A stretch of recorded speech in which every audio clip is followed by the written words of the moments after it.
ሶስት የሚገርሙ እንስቶች አሉ። አንደኛዋ መስከረም ትባላለች። ዞማ የሚባል ፓርክ ያላት ናት። ባለፉት 6 ዓመታት ነን ስቶፕ ነው ያንን ቦታ የገነባችው እንጦጦ ላይ። አልጨረሰችም አሁንም፣ ግን የሰራችው ስራ እውነት ለመናገር ለብዙ ጊዜ ለብዙ አስርተ ዓመታት የሚጎበኝ እንደሚሆን ጥርጥር የለኝም። አንዲት ሴት እንደ ዲዛይነር፣ እንደ አናጢ፣ እንደ ባለሀብት ሁሉም ነገር ሆና የገነባችውን ቦታ እንጦጦ ላይ ብታይ በጣም ገደላማ ቦታ ነው።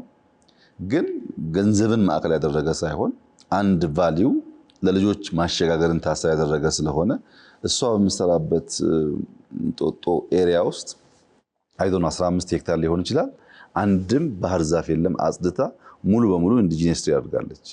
ተክላ ያለውንም ደግሞ ተንከባክባ አንድ በጣም መታየት የሚችል ቦታ ነው። ከሷ ብዙም ሳትርቅ ሳባ የምትባል የሀገር ባህላዊ ቅርሶችን የምታሳይ ሌላ ሴት ደግሞ የልቧን ግዝፈት የልቧን ትልቅነት የሚያሳይ ስራ ሰርታለች።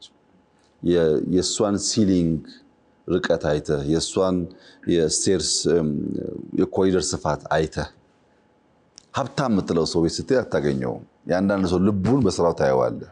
የልቧን ትልቅነት በጣም ሀብታም ሆና ሳይሆን ልቧ ትልቅ ስለሆነ የኢትዮጵያን ካልቸር ለማሳየት የሚያስችል አስደማሚ ስራ ሰርታለች።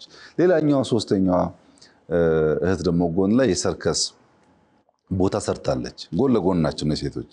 የሰርከሷ እህት ወጣቶች ታዳጊዎች አሰልጥና በዓለም መድረክ የኢትዮጵያን ብቃት የምታሳይ አሁን እኛ መንገዳ ስናመጣ አብዛኛዎቹን ለእንግዶች መሳየው ያን ብቃት ነው። ቢኮዝ መወዳደሪያ ነገር ስለሆነ ብዙ ቦታ የሚገኝም ስላልሆነ ወጣት ላይ ትሰራለች። ሁለተኛዋ ደግሞ ባህል ቅርስ ታሳያለች።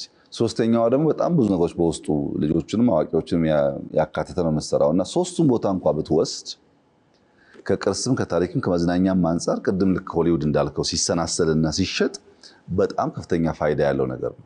እንደዚህ ያለውን ነገር በእግር እየሄድክ እንደዚህ ያለውን ነገር ቅርስ እያየ በምትሄድበት ሰዓት በአካልም በአእምሮም እንደገና በአርበኝነት ስሜትም እንድታድግ ያደርጋል። ሙሉ ጤነኛ ትሆናለህ። አንዳንዴ ሰው ፊዚካሊ ጤነኛ ሆኖ አእምሮ ጤነኛ ካልሆነ ኮሪደርን የሚያክል ተአምራዊ ስራ ብልጭልጭ ይላል። ይሄ የአእምሮ በሽታ እኮ ነው።